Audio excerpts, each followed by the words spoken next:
There's been some breaking news today about RussiaGate. Another person was arrested or charged. Another person charged.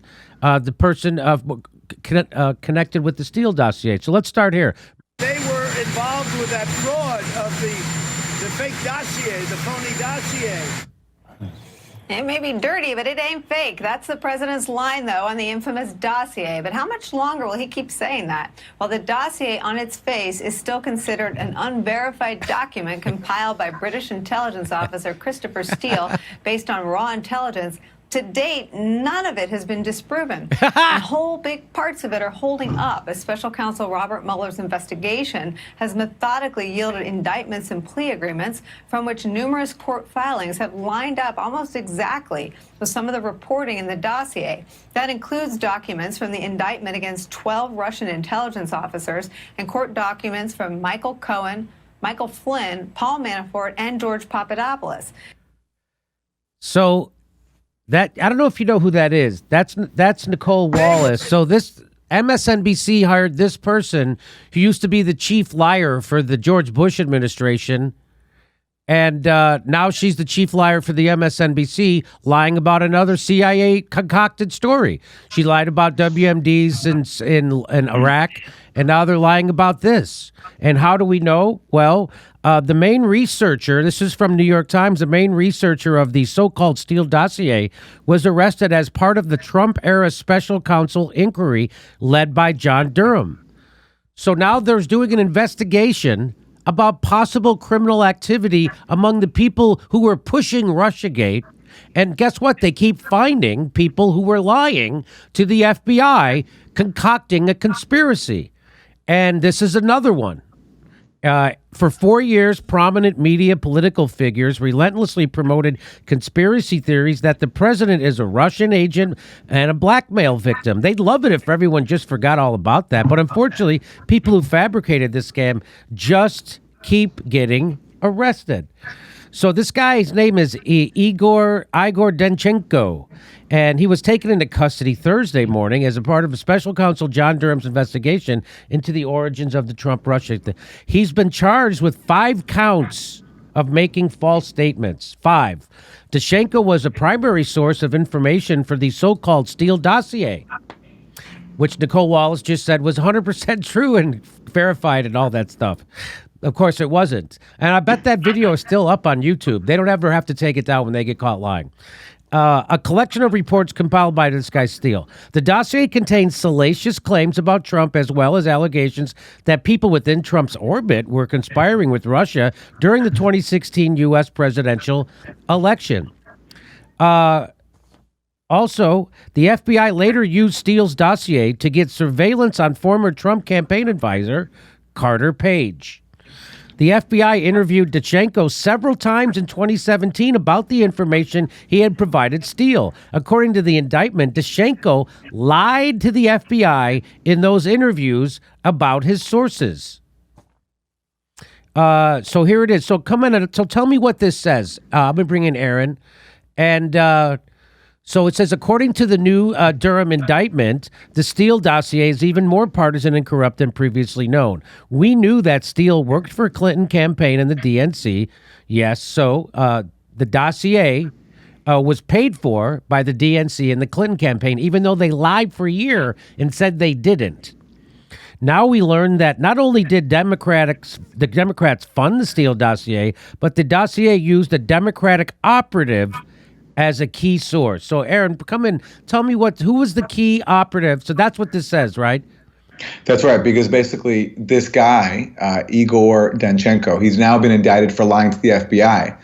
And one of the things that he's accused of lying to the FBI about is who one of his key sources were.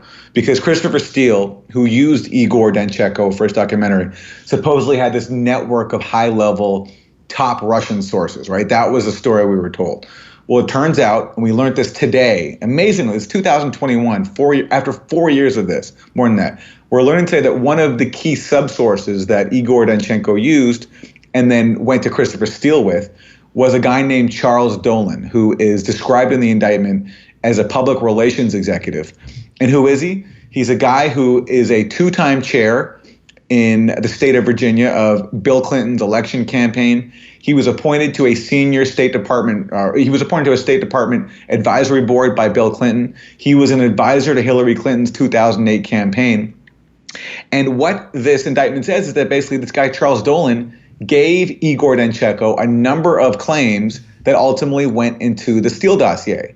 So which means you not only have the Clinton campaign paying for the Steele dossier and the FBI relying on the Steele dossier for leads and for its FISA applications on Carter Page, but you also have a Clinton-tied operative being a source for the Steele dossier.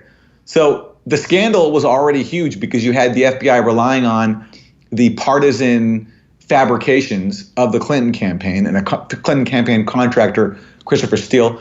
Not only that, a Clinton-tied person being a source for that dossier that the FBI relied on. So it's just amazing we're only learning this now because this detail, this role of this Clinton guy, Charles Dolan, was not previously known until today. So basically what you're saying is that the dossier, the Steele dossier, information inside the Steele dossier was not only paid for by the Clinton campaign, but the evidence was supplied by the Clinton campaign that went in that dossier that was to smear Trump. Right? That's what you're saying. Yes. Now, with one qualifier, we have to be careful because this guy, Charles Dolan, who is a heavily Clinton-tied figure, he claims that the Clinton campaign did not know what he was doing. That's what he says. Okay. Okay. But let's look at the track record here. For the first year of RussiaGate, the Clinton campaign and their lawyer lied about the Steele dossier. They concealed the fact that they were paying for it. Okay. They lied to everybody. And we've had so many lies so far. So it's possible that the Clinton world had no idea that a close associate, a guy who worked for Hillary Clinton, was supplying fake information to another Clinton campaign contractor, Christopher Steele. It's possible. But, you certainly can't take that claim on faith given how much deception has been uncovered so far. So let me just show this. So this is the guy. So this guy here was he's a senior vice president of Ketchum Public Relations worldwide, was a member of the Clinton for President Exploratory Committee, and served as the state chairman of the Virginia Clinton-Gore campaign in 92 and 96. So this guy was in cahoots with the guy Igor. Yeah. Right?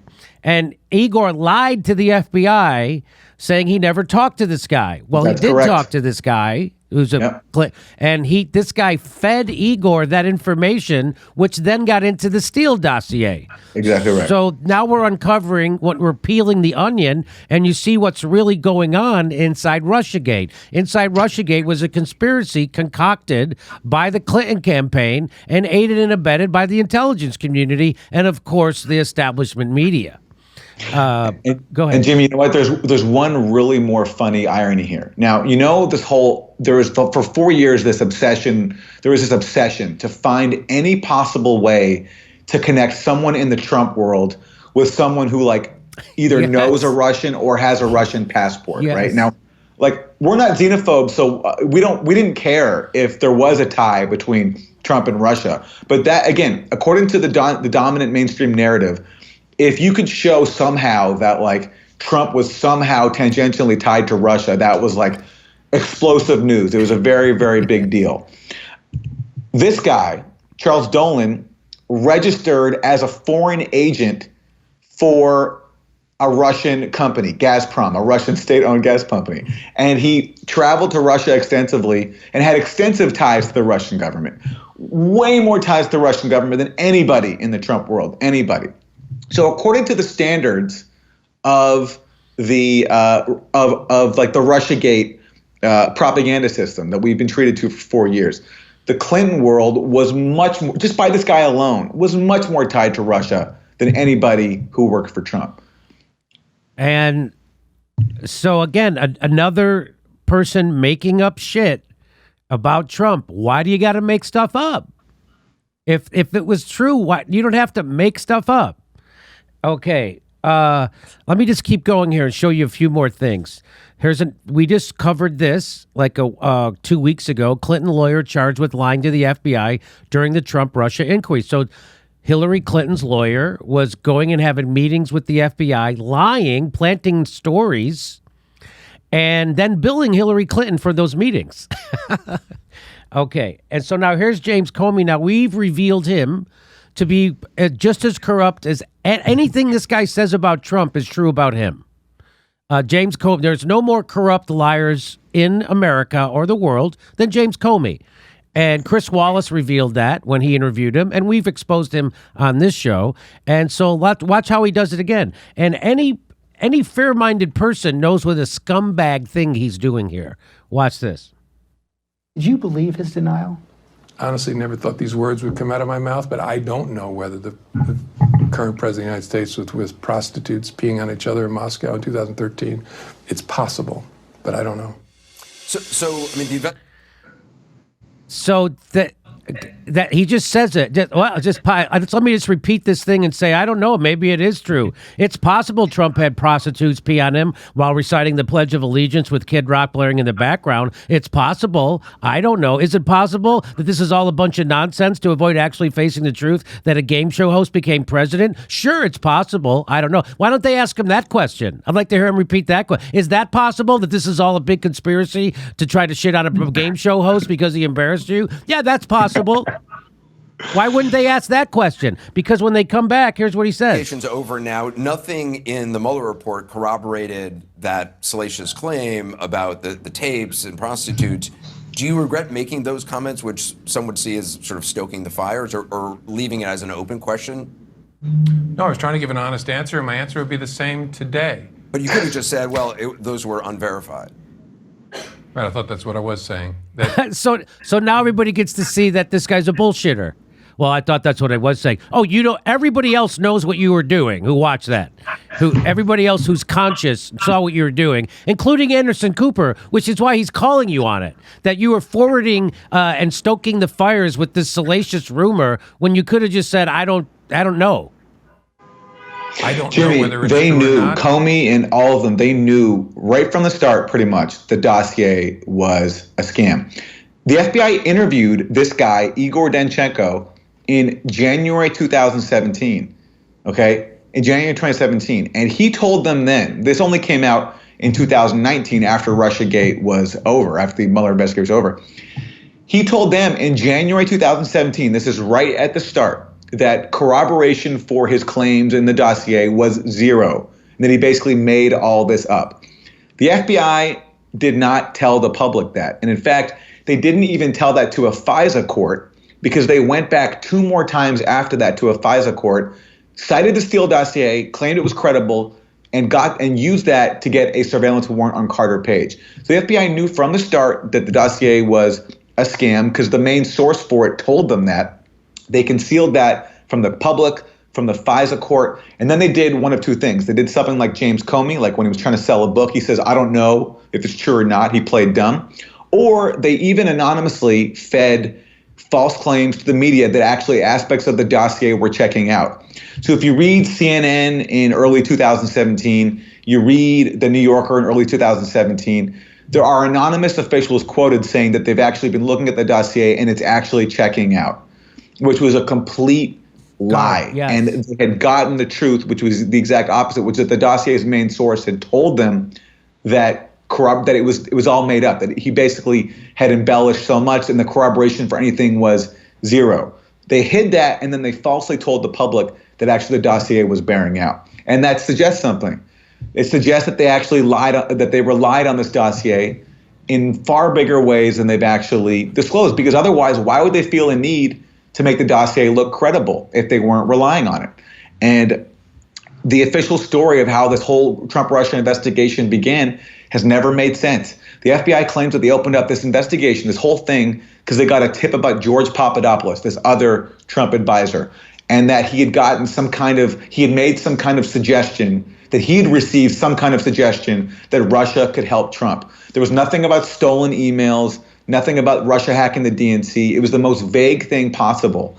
And the FBI wants us to believe that that is what led them to open up this investigation. It just doesn't fly. I think actually, if more is uncovered, I would not be surprised if we actually learn that really it was the dossier that got, and other tips from the Clinton world that got the FBI to do this. Because the official story just doesn't make sense. And that's why I think they tried so hard to make the dossier look credible, even to the point of lying about it to the public. And so I just want to play this in full, just so you get a full sense of the kind of liars and bad. I mean, James Comey tries to pretend he's a Boy Scout, and there's nothing funnier to me when a Boy Scout is bullshitting, and you can see right through him. And so I'll play it through. And these are the characters who are pointing their finger at Trump for being a traitor to America and a lot, and the worst kind of character he could ever imagine. This Boy Scout who spends his whole life lying and subverting the Constitution. This guy, watch this. Did you believe his denial? Honestly, never thought these words would come out of my mouth, but I don't know whether the current president of the United States was with prostitutes peeing on each other in Moscow in 2013. It's possible, but I don't know. So I mean, the investigation's over now. Nothing in the Mueller report corroborated that salacious claim about the tapes and prostitutes. Do you regret making those comments, which some would see as sort of stoking the fires, or leaving it as an open question? No, I was trying to give an honest answer, and my answer would be the same today. But you could have just said, well, those were unverified.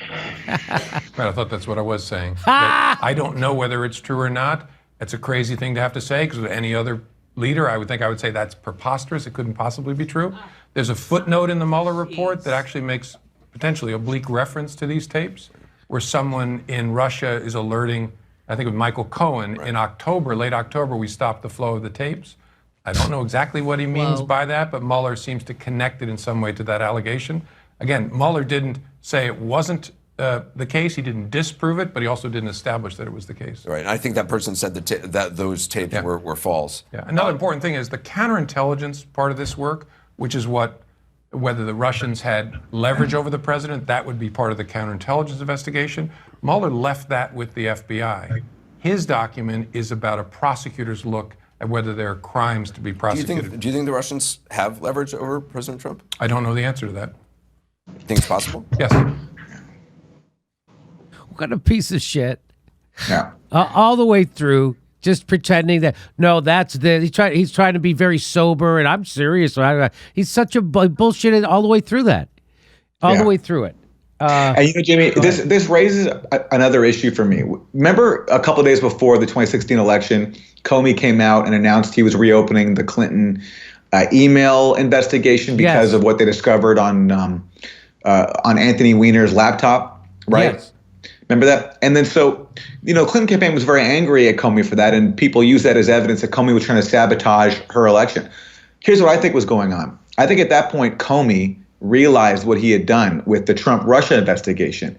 He had opened up a ridiculous investigation of a presidential campaign for conspiring with Russia, was using a dossier paid for by Trump's political opponent, the Clintons, and also, we can talk about this, was relying on CrowdStrike, another firm hired by the Clinton campaign, for the forensics on the DNC email server. So basically, Comey's FBI was relying on not just one, but two Clinton campaign contractors for a hugely consequential investigation that entrapped their political opponent, Trump. Fusion GPS, the FBI was using Fusion GPS for the Steele dossier, and they were using CrowdStrike for the investigation of the DNC server, which led to the allegation that Russia had hacked it. So I think Comey realized that he had screwed up big time in giving so much power to the Clinton campaign and basically using their source material, that he was trying to cover his ass. And that's why he came out and announced this thing about Clinton a few days before the election, to make it look as if he was, unbiased and not playing a side. That's what, in retrospect, now I suspect what Comey was doing there. Okay, yeah, that actually makes sense. So here is the biggest RussiaGator of them all, David Corn. And through RussiaGate, you got to see a lot of people revealed their true character, and David Corn got to reveal that he doesn't have any. So that was nice to see. He says, hey, all you deep state truthers. So that's, again, he likes to smear people who are following facts. That's what the liberals do.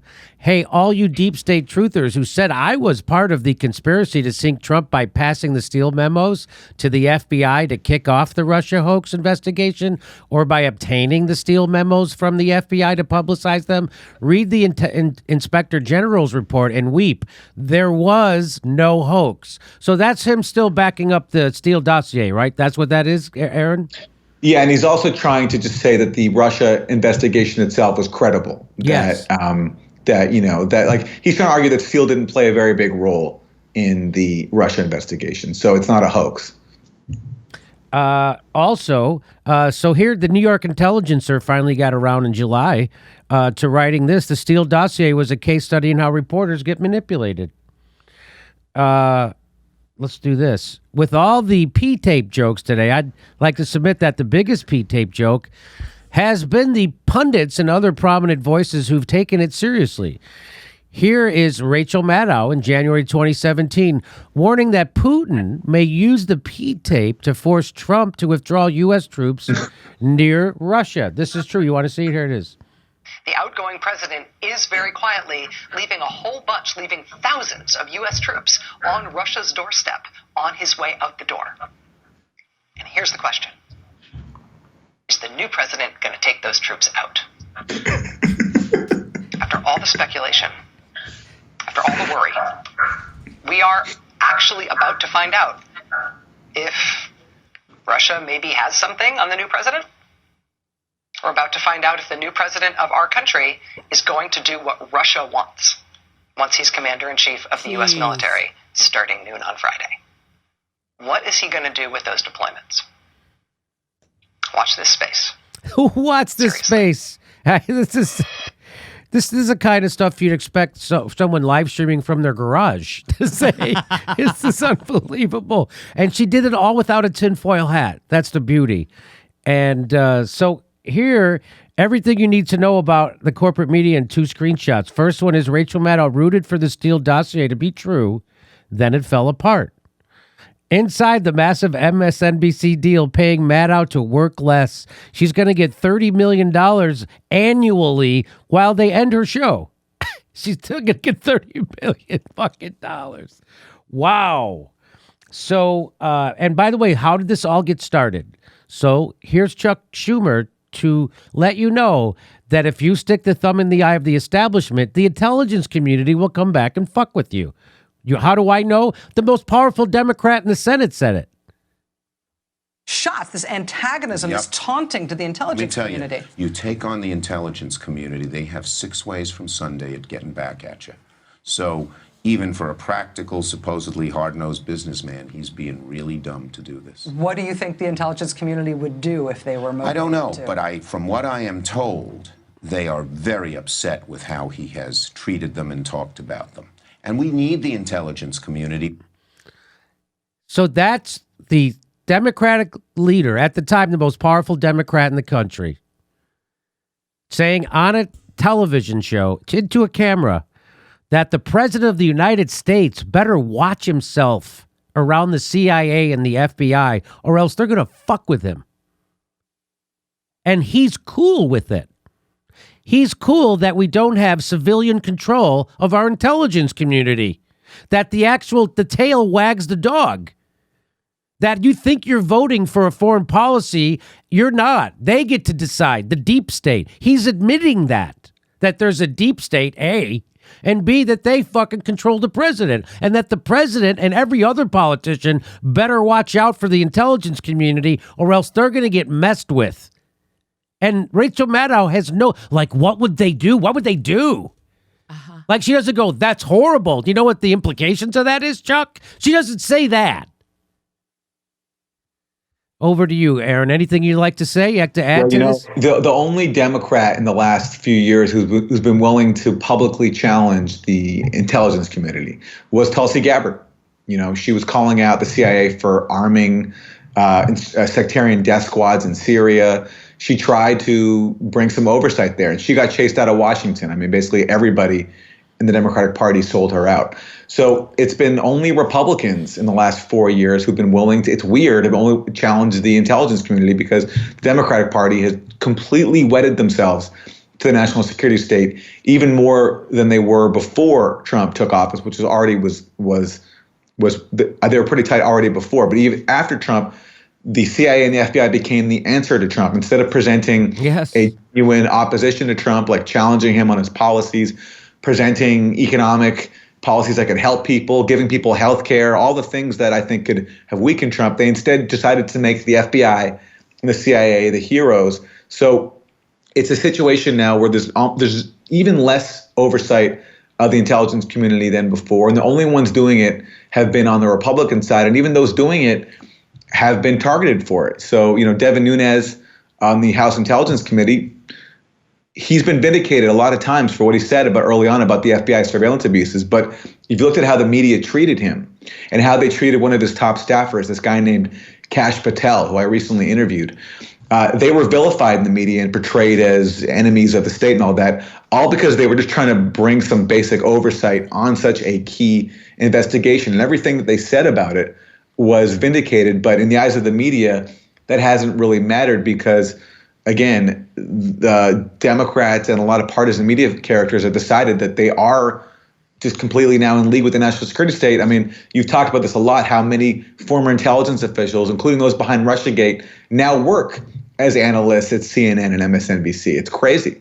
So, it's left to, again, people like us to point out the facts. And I'm sure with this indictment, even showing that a dossier that the media relentlessly promoted as being credible, and as Rachel Maddow was saying, that was using it to warn that Trump might withdraw troops from Europe because Putin's going to blackmail him with the P-tape. I mean, you see there how much stock was put in this dossier. So I don't imagine now people are going to start reflecting on just how humiliating it was that they used such like a partisan piece of fiction, which was the Steele dossier, for their so-called reporting and for the FBI's investigation. Yeah, I don't expect them to do any reflection whatsoever. The entire RussiaGate was invented so they didn't have to do any reflection on how they could lose to a game show host who had zero political experience. And but he was an invention of the mainstream news media. NBC invented Donald Trump. Partially for sure. Especially in the last 20 years, they were the most responsible for keeping him in the spotlight. They gave him a goddamn network primetime television show. And they didn't seem to have a problem with him at all. Neither did the Clintons. They went to his wedding. They encouraged him to run for president. So it's a big... Go ahead. And Jimmy, I hope, like for Bernie people who are watching this, I hope they'll think about what could have been, right? Because again, and yes. we talk about this a lot, but it's so important, especially now that you see this indictment, where it's another case of a Clinton-tied operation being exposed for lying, for perpetrating a scam, okay? If Bernie people could reflect on what could have been if Bernie and his movement had actually called this out from the start. Because again, the emails that were stolen that came out showed a DNC that was bitterly biased against Bernie. They hated him and they rigged the primary to undermine him, okay? So they showed that. And then Clinton lost. So there's no more reason to defend Clinton. No. The email showed she hated Bernie and conspired against him, and then she lost. Okay, so she lost to Trump. It was a perfect opportunity for Bernie to ascend and take over the party. Okay, what did Bernie and his movement do instead? They propped up the scam that the Clinton wing was using to protect their power and privilege and to avoid responsibility for losing to Trump.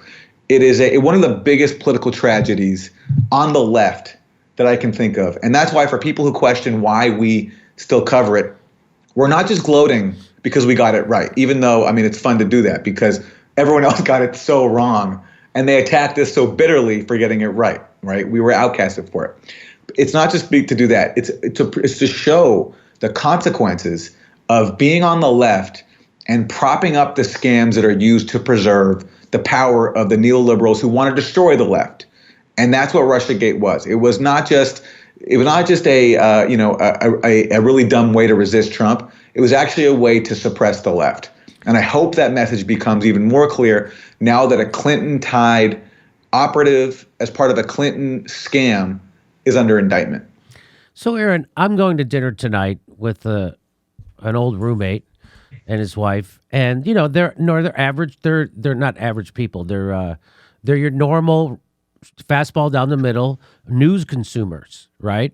And so, what do you say to people when you run into people who just consume establishment media about RussiaGate and just assume it's 100% true, and that Trump got away with something? Do you ever run into that? And if you do, how do you handle it? I say, I understand why you think that way, but you've been, just as we were denied the facts about Iraq WMDs and so many other scams, the public was denied the facts here. And if people don't have time to read through all these indictments and all these long reports to get to the truth. But those of us who did showed from the start that there was nothing to this Trump-Russia conspiracy theory. It was concocted by the Clinton campaign, by a Clinton campaign operative. And I understand why, after Trump's election, a lot of people wanted to believe it because it was a very comforting narrative. Like, oh, this nightmare is just the fault of Russia. And as soon as the truth of the conspiracy gets figured out, Trump is going to go away. So it's understandable why people fell for it. And also they had no other choice because the media was just in perfect lockstep behind promoting it. There was no way to find out the facts. You had to go to alternative voices like you and I.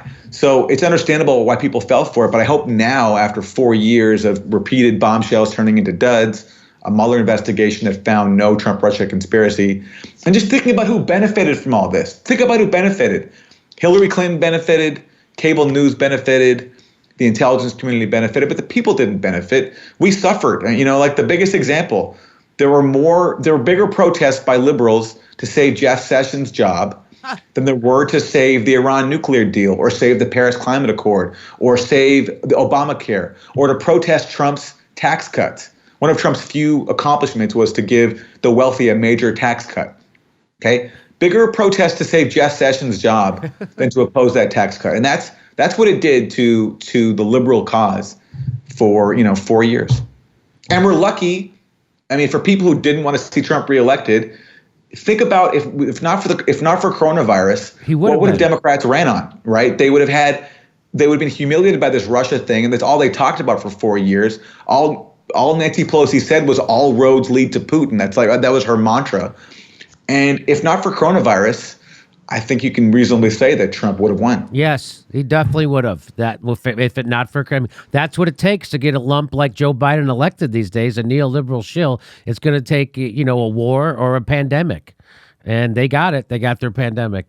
All right. Listen, Aaron, thank you so much for stopping by and sharing your expertise once again. Aaron Maté, who is a champion of the workers during this pandemic, which was good to see. There you go, siding with the workers. It's always good to see someone side with the workers. Go watch his Primo Nutmeg. Oh, no, it's called Primo Radical now. That interview you did with there was great. All right, thank you so much, Aaron. We'll see any. Oh, by the way, and it's your Substack. Let's tell people about your Substack. It's matesubstack.com. MATE.substack.com. Okay, thanks so much, buddy. Thank you, Jimmy. All right, bye-bye. I want to let you know, on November 6th, we're going to be in Baltimore. November 11th, we're in Tempe, Arizona. November 12th, we're doing Los Angeles and Studio City. November 19th, Los Angeles and Studio City. And then Thanksgiving weekend in Portland, Oregon. Go to jimmydorecomedy.com for a link for all those tickets.